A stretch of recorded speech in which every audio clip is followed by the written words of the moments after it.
Hello students, मैं विपिन शर्मा आप लोगों का चैनल एमबी क्लासेज पर स्वागत करता हूं। तो स्टूडेंट्स, आज हम आप लोगों को क्लास 12 एनसीईआरटी की एक्सरसाइज 5.5 से क्वेश्चन नंबर 17 कराएंगे। आप लोगों को बड़े ध्यान से देखना है। ये जो क्वेश्चन है परीक्षा में बेहद इम्पोर्टेंट है, ठीक है। तो चलिए स्टार्ट करते हैं। x² - 5x + 8 × x³ + 7x + 9 का अवकलन निम्नलिखित तीन प्रकार से कीजिए। देखिए, ये जो क्वेश्चन है आप लोगों को तीन प्रकार से करना है। फर्स्ट है गुणनफल नियम का प्रयोग करके, तो पहला जो पार्ट है इसका वो गुणनफल नियम का प्रयोग करके करना है। दूसरा गुणनफल का विस्तारण, मतलब इनका गुणा करके, ठीक है। और तीसरा है लॉग के द्वारा, ठीक है। तो चलिए स्टार्ट करते हैं। फर्स्ट पार्ट स्टार्ट करते हैं। तो हमारा फर्स्ट पार्ट है गुणनफल नियम का प्रयोग करके, ठीक है।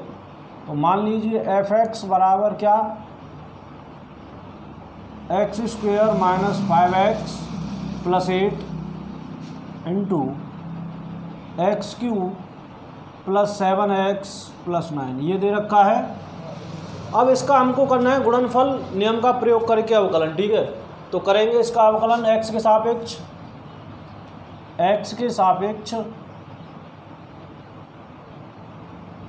अवकलन करने पर।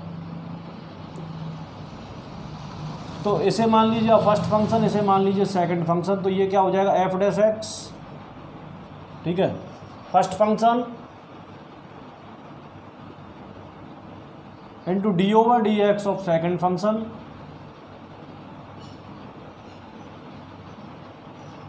Plus second function into d/dx of first function.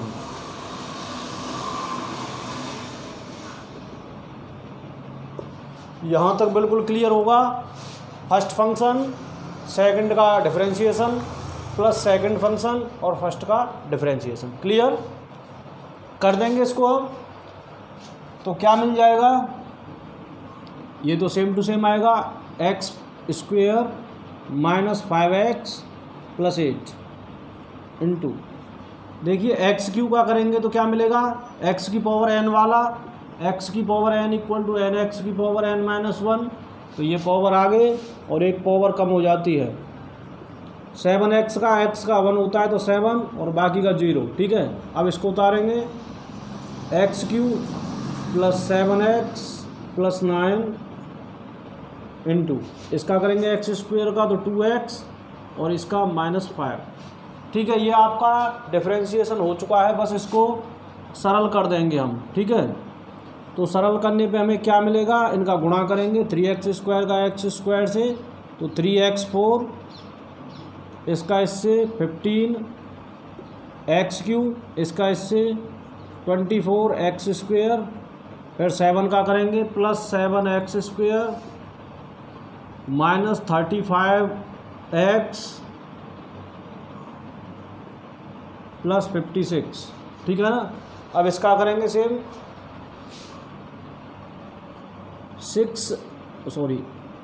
x4 2x4, इसका इससे 14x², इसका इससे 18x, अब 5 का करेंगे, ठीक है,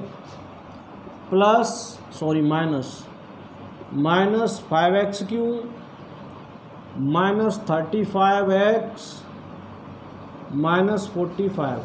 यहाँ तक आप लोगों की कोई दिक्कत नहीं होगी, ठीक है। अब क्या है, जो समान पावर है उनका हम जोड़ घटाव कर लेंगे, सरलीकरण कर देंगे इसका। तो देखिए 4 पावर कहाँ पर हैं, एक तो 4 पावर यहाँ पर है और एक 4 पावर यहाँ पर है, ठीक है। तो दोनों प्लस के हैं तो दोनों जुड़ जाएंगे। तो क्या आएगा, ये f'(x) = 5x4, 3 और 2, ठीक है।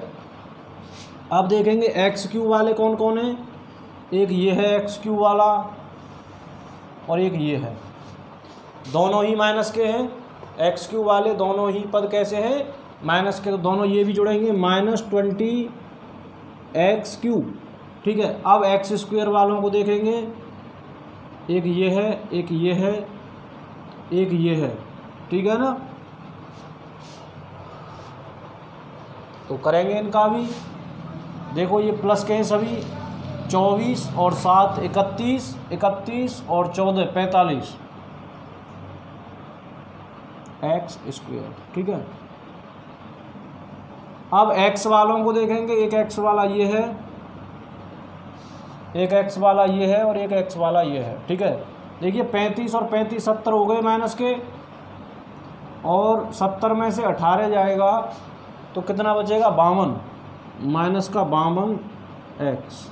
ठीक है, अब खाली संख्याओं को देख लेंगे हम, खाली कौन कौन सी हैं, एक 56 है, एक 45 है। तो 56 में से 45 जाएगा तो क्या बचेगा 11 प्लस 11, यही आप लोगों का क्या होगा आंसर होगा।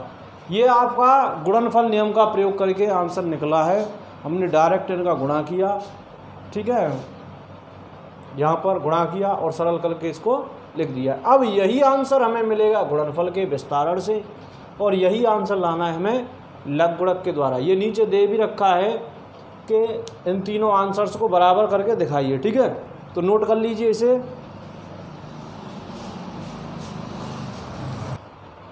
नोट कर लिया होगा आप लोगों ने। अब हम सेकंड टाइप से इसी आंसर को लेके आएंगे, तो मैं आंसर यहीं पे इसे लिखा रहने देता हूं, जिससे कि आपको कोई चक्कर न पड़े कि कोई आंसर तो नहीं कहीं चेंज हो गया। ठीक है, तो सेकंड पार्ट इसका हम करते हैं, देखिए ध्यान से।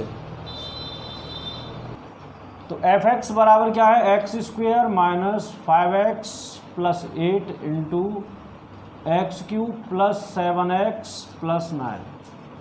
ठीक है, इसका क्या है, इन दोनों का हम पहले गुणा करेंगे। लिख रहा है गुणनफल का विस्तारण द्वारा एकल बहुपद प्राप्त करके, इसका एकल बहुपद प्राप्त करेंगे हम। तो एफ एक्स बराबर क्या हो जाएगा, देखिए इसका गुणा करेंगे हम, एक्स क्यू का एक्स स्क्वायर से तो x5, इसका इससे माइनस 5x4। ठीक है, अब इसका इससे प्लस 8x क्यूब, 7 का करेंगे तो plus 7x cube minus 35x square plus 56x, अब 9 का करेंगे plus 9x square minus 45x plus 72। Clear, गुणा तो सभी लोग करना ही जानते हैं, आप लोग 12th क्लास में पढ़ते हैं। ठीक है, अब इसको सॉल्व करेंगे, पहले बड़ी पावर फिर छोटी। ठीक है, तो एफ एक्स बराबर क्या हो जाएगा x5। ठीक है, ये चला गया आपका। अब x4 वाला देखेंगे, कोई और पद है क्या इसके अलावा, नहीं है, माइनस 5x4, ये भी गया। अब क्या एक्स क्यूब वाला देखेंगे, एक ये है एक ये है, दो हैं, एक ये और एक ये, 8 7 15 एक्स क्यूब, ये भी गए। अब एक्स स्क्वायर वाला देखेंगे, एक ये है और एक ये है, ये माइनस का है ये प्लस का है, तो इनका घटाव होगा। 35 में से 9 जाएगा तो कितना बचेगा 26, माइनस 26 एक्स स्क्वायर, ये भी गया और ये भी गया। अब एक्स वालों को देखेंगे, एक प्लस का है एक माइनस का है, तो 56 प्लस का है और 45 माइनस का है, तो ये भी घटाव होगा, प्लस 11x, 56 में से 45 जाएगा, प्लस 72। ठीक है, ये खाली संख्या। अब ये सभी आ गए यहाँ पर। ठीक है, कोई बचा तो नहीं है, ये मैंने जो गोला है इसलिए लगा दिया, जिससे कि कोई हमें भूल में न पड़े। ठीक है, कोई भी डिजिट। अब इसका अवकलन करेंगे, differentiate with respect to x, तो एफ डैश एक्स हो जाएगा। अब ये x5 है तो क्या हो जाएगा 5x4 माइनस इसका इससे गुणा हो जाएगा 20x क्यूब, इसका इससे 45x स्क्वायर माइनस 52x, भाई आगे आ जाती है पावर, प्लस 11 प्लस 0। ध्यान दें, क्या ये दोनों आंसर सेम नहीं है, दोनों ही आंसर सेम है। तो ये आपके दो कायदे हो चुके हैं।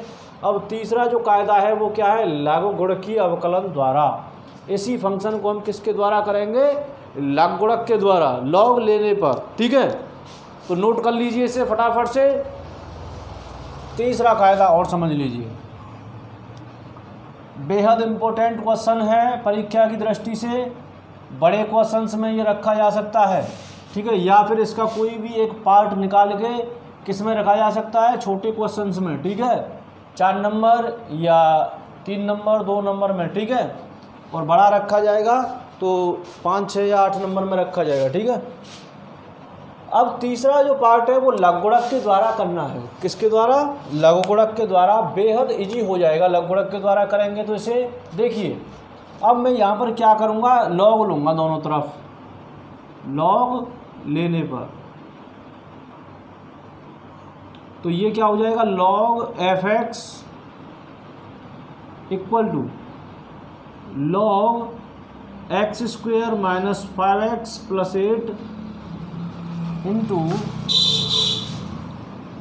X cube plus 7x plus 9। और स्टार्टिंग में ही आपको बताया था, और नहीं बताया था तो आप जानते होंगे कि लघुगुणक में अगर दो फंक्शंस का गुणा होता है तो उनको जोड़ के रूप में लिखा जा सकता है। तो ये कैसे लिख जाएगा, log f x equal to log x square minus 5x plus 8 plus log x cube plus 7x plus 9। कर देंगे इसका अवकलन, differentiate with respect to x। Differentiation करेंगे तो क्या मिलेगा, 1/f(x)। भाई लॉग एफ एक्स का क्या होगा, 1/f(x), और एफ एक्स का क्या हो जाएगा, f dash x equal to log का 1/x होता है लॉग एक्स का, तो x square minus 5x plus 8 और इसका भी करेंगे अब इंटू एक्स स्क्वेयर का क्या हो जाएगा 2x, 5x का 5 और 8 का 0, ठीक है, plus 1/x cube plus 7x plus 9 into ऊपर वाले का 3x स्क्वेयर प्लस 7। यहाँ तक आप लोगों के बिल्कुल क्लियर होगा। डिफरेंशिएशन है, कोई दिक्कत की बात नहीं है, बस इसको सॉल्व करना है और आंसर प्राप्त करना है, ठीक है। तो यहाँ से हमें क्या मिलेगा, 1/f(x) और f dash x equal to, देखिए इनका एलसीएम लेंगे तो इन दोनों का गुणा आएगा, x square minus 5x plus 8 into x cube plus 7x plus 9, ठीक है। अब क्या है भाई, इसका इधर गुणा होगा, इसका इधर गुणा होगा, तो क्या आएगा 2x minus 5 into x cube plus 7x plus 9 plus 3x square plus 7 into x square minus 5x plus 8, दोनों का क्रॉस मल्टीप्लाई कर दिया, ठीक है। अब इसका सरल कर लेंगे और आंसर मिल जाएगा, ठीक है। तो यहाँ से f dash x equal to मिलेगा एफ एक्स इंटू ये सारा, ठीक है। तो इसको जब हम सरल करेंगे, इनका आपस में जोड़ घटाव गुणा भाग करेंगे, तो जो आंसर आ रहा था पहला वाला उसी के बराबर आएगा, ठीक है। और तो अब ये नीचे वाले का तो सेम आना ही आना है, जो था क्या आएगा, x square minus 5x plus 8 और x cube plus 7x plus 9, ठीक है। अब ये जो एफ एक्स नीचे था वो यहाँ पर आ रहा है, ठीक है, एफ एक्स इंटू इनका गुणा देखिए, जो आंसर था वही आएगा जो पहले आंसर आया था। वो आंसर क्या था, देखिए एक बार आपने अगर नोट किया है तो आपने नोट किया ही होगा। तो आंसर क्या आ रहा था, 5x 4 minus 20x cube plus 45x square minus 52x और प्लस 11, ये आंसर आ रहा था। पहले दो पार्ट किए थे हमने, ठीक है, गुणा करने पे यही मिलेगा, ठीक है। अब क्या है एफ एक्स क्या है, ये संख्या है और ये ही संख्या कहाँ पर है, नीचे है, तो ये दोनों आपस में कट जाएंगी तो आंसर कैसा मिलेगा, सेम आंसर मिलेगा, ठीक है, सभी से। तब यहाँ पर लिख देता हूँ मैं आगे, तो एफ डैश एक्स क्या मिलेगा, एफ डैश एक्स, भाई देखिए एफ एक्स से ये तो आपस में कट जाएंगे क्योंकि एफ एक्स क्या है, यही संख्या है, ठीक है। तो क्या मिलेगा 5x 4 -20x³ plus 45x² minus 52x और प्लस 11। ये आपका आंसर हुआ, ठीक है। तो यहाँ से ये जो तीनों आंसर्स हैं वो कैसे निकले हैं, सेम निकल के आए हैं, ठीक है। वीडियो अच्छी लगी है स्टूडेंट्स तो एक बार लाइक ज़रूर कर दें। अगर चैनल को सब्सक्राइब नहीं किया है तो ये मेरी आप लोगों से रिक्वेस्ट है कि चैनल को सब्सक्राइब करें, जिससे कि आपको आने वाले समय में सभी वीडियो के नोटिफिकेशन सबसे पहले मिलें। वीडियो देखने के लिए धन्यवाद। आपका दिन शुभ हो। जय हिंद।